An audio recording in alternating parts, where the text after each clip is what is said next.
um tipo de válvula que seria uma válvula de alívio, tá?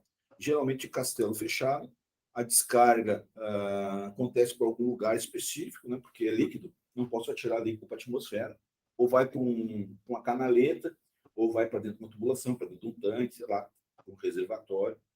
Enfim, vai para algum lugar específico que a produção vai definir. E precisa, então, observar sempre a existência da contrapressão. Ela vai acontecer desse lado aqui, tá? A descarga em função, muitas vezes, do líquido.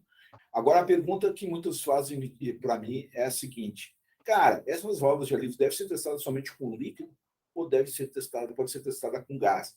Eu sempre falo a mesma coisa. O ideal, válvula de alívio com líquido, válvula de gás e vapores com ar, um N2, por exemplo.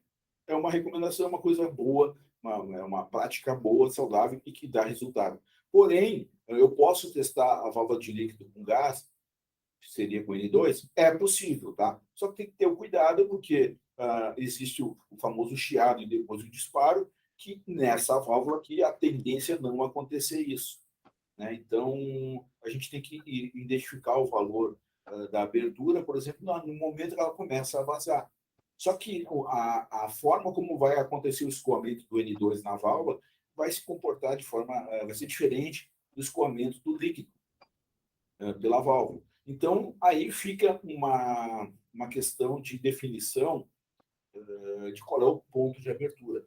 Algumas normas, tá? Principalmente a norma europeia, ela define que uma válvula de alívio ela deve ser quando eu tenho, por exemplo, eu vou chamar assim de filete, um filete de líquido acontecendo de forma perpendicular ao horizonte. Então, nem espirre para fora e nem fique para o lado de dentro, chama de negativo. Então, ela fica exatamente, faz uma curvatura e fica 90 graus baseado no horizonte, tá? No nosso plano horizontal.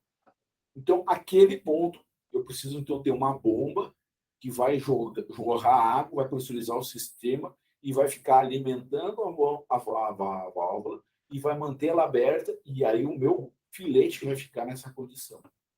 Mas isso precisa de uma bancada específica, porque não é qualquer bancada que a gente consegue fazer isso. O que acontece? Eu faço, normalmente quando eu fazia, né, aqui eu não faço, mas eu fazia com ar, com N2, eu fazia, cuidava ali, então, a abertura e considerava ali o ponto inicial usando a norma americana, que diz que a primeira gota de água que sair é a pressão de abertura.